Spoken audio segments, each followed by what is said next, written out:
Halo, saya Lazarus Nusa Manimau akan mempresentasikan materi tentang mekanika rekayasa 1.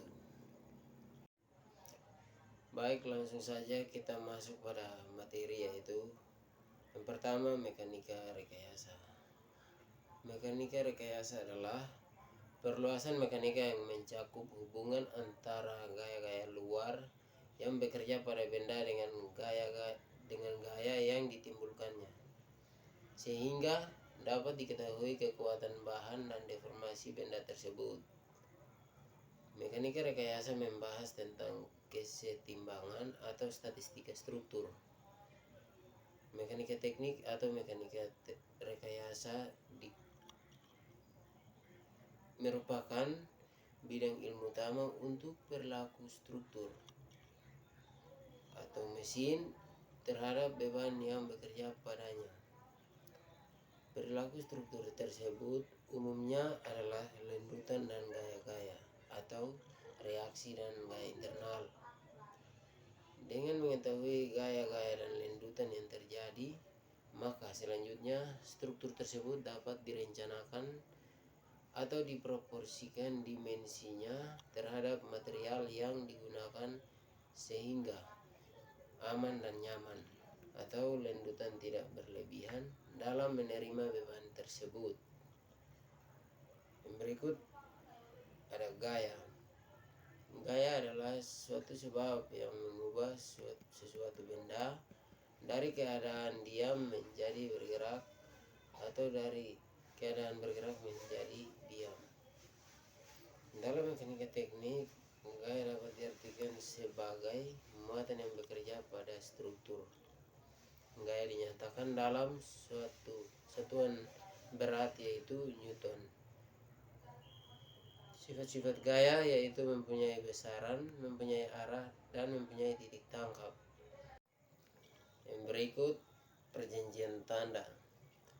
Pada mekanika rekayasa terdapat 3 perjanjian tanda, yaitu gaya horizontal, gaya vertikal, dan gaya momen. Yang pertama, gaya horizontal. Apabila arah gaya ke kanan, maka nilainya positif. Sebaliknya, apabila arah gayanya ke kiri, maka nilai gayanya negatif. Yang berikut gaya vertikal. Gaya vertikal, apabila arah gaya ke atas, maka nilai gayanya positif. Dan apabila gaya ke bawah, apabila arahnya ke bawah, maka nilai gayanya negatif. Yang berikut gaya momen. Apabila arah gaya searah jarum jam, maka nilainya positif. Sebaliknya, kalau berlawanan jarum jam, maka nilai gayanya negatif. Selanjutnya, jenis-jenis struktur. Berdasarkan prinsip terhadap gaya yang dipikul oleh masing-masing tipe sistem struktur, maka struktur dapat dibedakan menjadi balok, rangka bidang, rangka ruang, portal bidang, dan portal ruang. Selanjutnya, tumpuan atau perletakan. Suatu struktur akan stabil nilai bila struktur diletakkan di atas pondasi yang baik. Pondasi ini akan melawan gaya aksi yang diakibatkan oleh muatan yang diteruskan oleh struktur pada pondasi. Gaya lawan yang timbul pada pondasi disebut reaksi. Dalam hal ini, pondasi yang dimaksud digambarkan sebagai perletakan. Tumpuan merupakan tempat perletakan konstruksi atau dukungan bagi konstruksi dalam meneruskan gaya-gaya yang bekerja ke pondasi. Dalam ilmu konstruksi dikenal ada 3 jenis tumpuan atau perletakan, yaitu tumpuan sendi, tumpuan roll, dan tumpuan jepit. Yang pertama, tumpuan sendi. Tumpuan sendi sering disebut dengan engsel karena cara bekerja mirip dengan cara kerja engsel. Tumpuan sendi atau engsel adalah merupakan salah satu tempat untuk bertumpunya sebatang balok. Tumpuan ini hanya bisa menahan gaya tekan dan gaya tarik berarah vertikal saja. Tumpuan yang berikut tumpuan roll. Tumpuan roll tidak dapat menahan momen atau meneruskan momen. Tumpuan ini dapat meneruskan gaya tarik dan tekan dengan sembarang arah. Di samping itu juga dapat meneruskan momen. Yang berikut tumpuan jepit. Tumpuan jepit ini membuat balok dalam keadaan kaku. Tumpuan jepit berupa balok yang terjepit pada tiang kolom. Tumpuan ini dapat meneruskan gaya tarik dan tekan dengan sembarang arah di samping.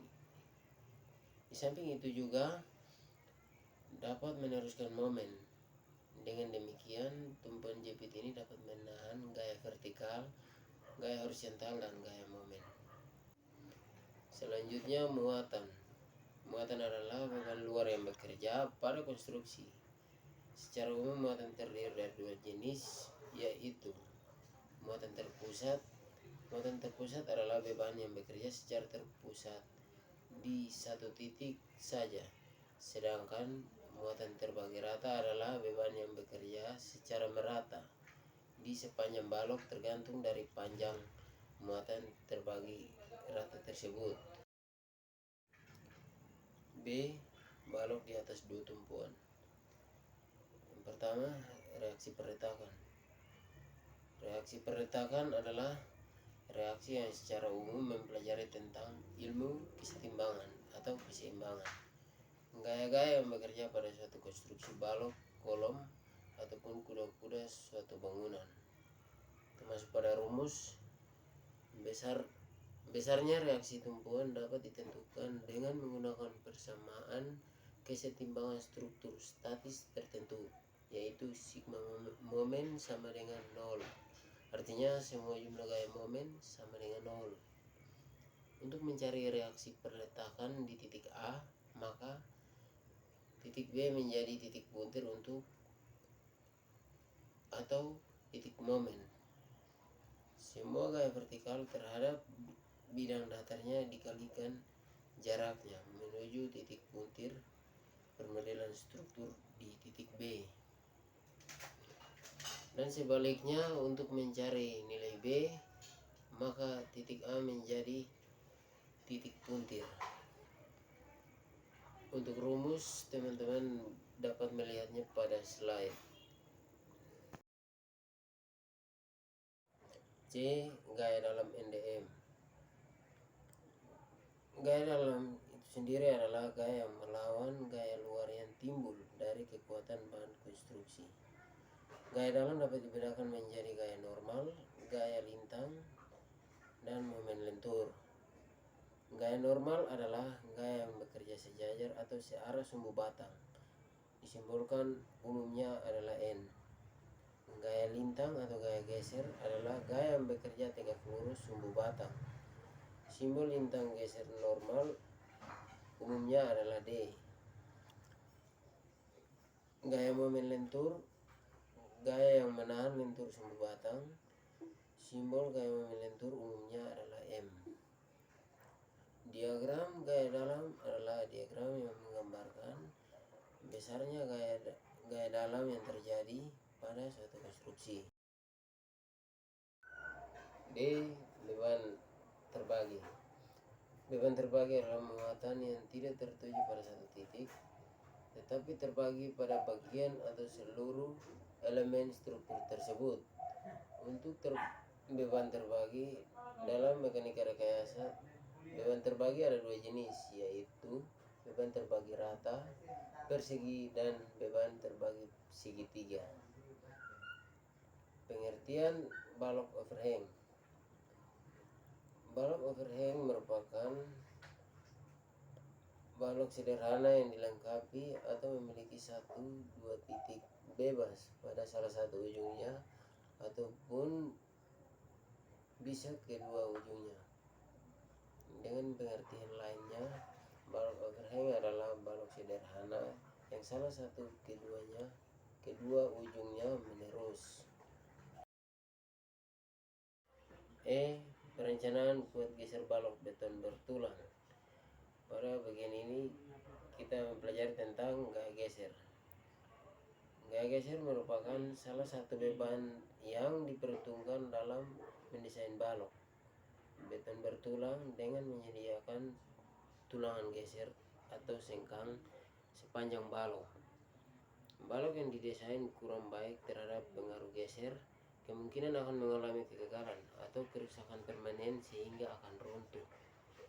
Prinsip dasar dari desain geser pada balok adalah resultan tegangan geser vertikal pada penampang balok harus sama besar dengan gaya geser yang bekerja pada balok.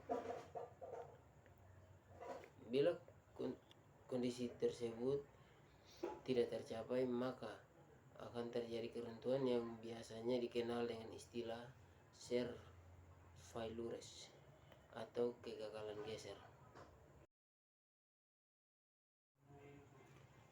Yang berikut kita akan mencoba membahas satu contoh soal. Pada contoh soal ini bentang L sama dengan 8,0 m, titik A diberi perlakukan perletakan sendi dan di titik B perletakan roll. Pada balok sederhana tersebut bekerja beban terpusat vertikal P sama dengan 2 ton yang berjarak 2,0 m dari titik A dan berjarak 6,0 m dari titik B. Hitung reaksi perletakan pada titik A dan B. Yang pertama kita mencari nilai pada titik A, maka titik B akan menjadi titik puntir. Sigma MB sama dengan 0. Misalkan RVA arahnya ke atas, maka di sini kita masukkan rumusnya dan nilainya. Dan hasil akhirnya 1,5 ton, maka arah ke atas. Kedua, kita mencari nilai pada titik B, maka sebaliknya titik A menjadi titik puntir. Sigma MA sama dengan 0, misalkan RVB arahnya ke atas, maka kita masukkan nilai, rumus dan nilai sehingga hasil akhirnya 0,5 ton positif, maka arahnya ke atas. Yang berikut kita mencari kontrol. Sigma H sama dengan 0, RH sama dengan 0 karena tidak beban horizontal yang bekerja pada bentang balok AB. Kontrol sigma V sama dengan 0. Rumus RVA tambah RVB kurang P sama dengan 0. 1,5 tambah 0,5 kurang 2,0 sama dengan 0. 0 sama dengan 0 memenuhi.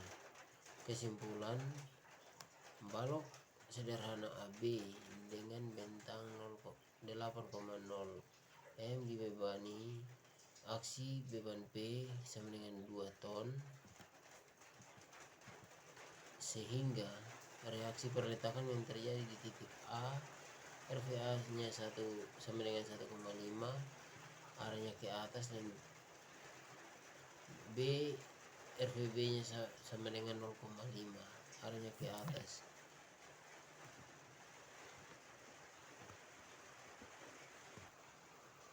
Untuk modelnya bisa dilihat pada gambar di slide. Langkah selanjutnya kita akan menghitung gaya dalam normal, lintang, dan momen. Untuk menghitung gaya dalam, pertama-tama kita beri potongan pada segmen pengamatan.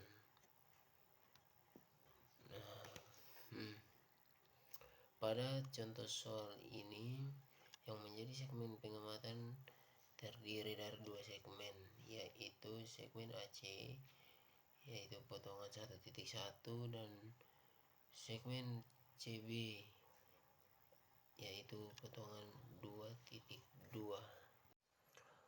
Untuk gambar potongan 1.1 dan 2.2 teman-teman bisa lihat pada slide. Berikutnya kita melakukan perhitungan gaya dalam dimulai dari potongan 1.1.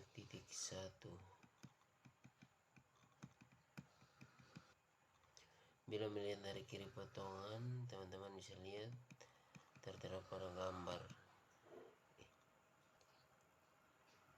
Hasilnya akan seperti ini. Dan bila melihat dari kanan potongan, hasilnya akan seperti ini.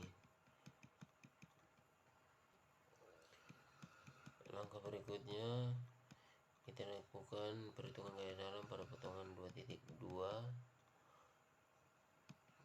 Bila melihat dari kiri potongan, hasilnya akan seperti ini.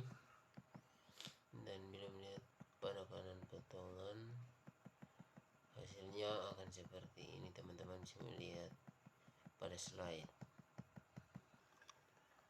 Dan terakhir yaitu kita melakukan tabulasi gaya dalam normal, lintang, dan momen.